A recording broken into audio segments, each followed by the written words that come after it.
नहमदुहु व नसल्ली व नसल्लिमु अला रसूलिहिल करीम। घरों में, पिंजरों में परिंदे पालना शरअन जायज़ है, इसमें कोई हरज की बात नहीं है। शमाइली तिरमिज़ी, जामिउ तिरमिज़ी वग़ैरह कुतुब हदीस में एक मशहूर वाक़या आता है। हज़रत अनस बिन मालिक रज़ी अल्लाह ताला अन्हु फरमाते हैं कि रसूलुल्लाह सल्लल्लाहु अलैहि वसल्लम अक्सर हमारे घर तशरीफ़ लाया करते थे और फरमाते हैं कि मेरा छोटा भाई था, उसका नाम अबू उमैर था। उन्होंने एक परिंदा पाला हुआ था जिसका नाम नुग़ैर था। उनके साथ वो खेला करते थे।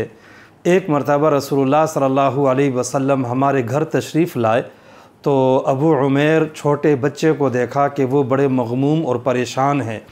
आप सल्लल्लाहु अलैहि वसल्लम ने मज़ाक़न उनसे पूछा, या अबा उमैर मा फ़अल नुग़ैर, ए अबू उमैर तुम्हारे परिंदे को क्या हो गया। वो परेशान इसलिए हुए थे कि उनका परिंदा फ़ौत हो गया था, मर गया था। जी, इस हदीस से उलमा इकराम ने तकरीबन 120 मसाइल मुस्तंबत किए हैं। उनमें से एक मसला ये भी है कि इस हदीस से मालूम हुआ कि घर में परिंदे पालना जायज़ है। अगर घर में परिंदा पालना जायज़ न होता तो आप सल्लल्लाहु अलैहि वसल्लम इन हज़रात को मना कर देते कि परिंदा पालना ठीक नहीं है। एक मसला ये है कि ये हरम का वाक़या है और उसूल ये है कि हरम में परिंदा शिकार करना और पालना मना होता है। उसूली तौर पर मुहरिम के लिए हालत इहराम में भी शिकार करना मना है, परिंदा पकड़ना, और हरम में भी मना है। जब आप सल्लल्लाहु अलैहि वसल्लम ने हरम में इसकी इजाज़त दे दी कि परिंदा पाल सकते हैं घर में, तो इससे मालूम हुआ कि आम हालात में घरों में अगर परिंदा पाला जाए तो इसमें शरअन कोई हरज की बात नहीं है। जिस तरह कि हमारे यहाँ बहुत सारे लोग कबूतर पालते हैं, इसी तरह जो तोते पाल रहे होते हैं, ख़ास तौर पर ऑस्ट्रेलियन तोते होते हैं, तो पालने में कोई हरज की बात नहीं है। अलबत्ता इसकी कई शराइत हैं।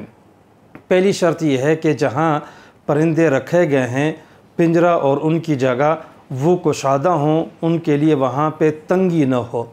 दूसरी शर्त यह है कि उनके खाने पीने का सही इंतज़ाम किया जाए, वो भूखे प्यासे न हो। तीसरी शर्त यह है कि जो जगह बनाई गई है वो बिल्लियों वग़ैरह से मुकम्मल महफूज हो और उन परिंदों की जान को ख़तरा न हो। इसी तरह अगर कबूतर पाले हैं तो कबूतरबाजी करना और उनमें मुकाबला करना ये शरअन जायज़ नहीं है। इस तरह चंद शराइत के साथ अगर परिंदे घर में पाल लिए जाएं तो जायज़ है। इससे ये बात भी मालूम हुई कि घरों में अगर परिंदे पाले जाएं और उनका कारोबार किया जाए और अफ़ज़ाइश नस्ल के तौर पर बच्चे पैदा हों, उनको फ़रोख्त करें तो ये भी जायज़ है। इसी तरह बाज़ारों में जो लोग परिंदे पालते हैं और फ़रोख्त करते हैं, ये भी शरअन जायज़ है, इसमें कोई हरज की बात नहीं है।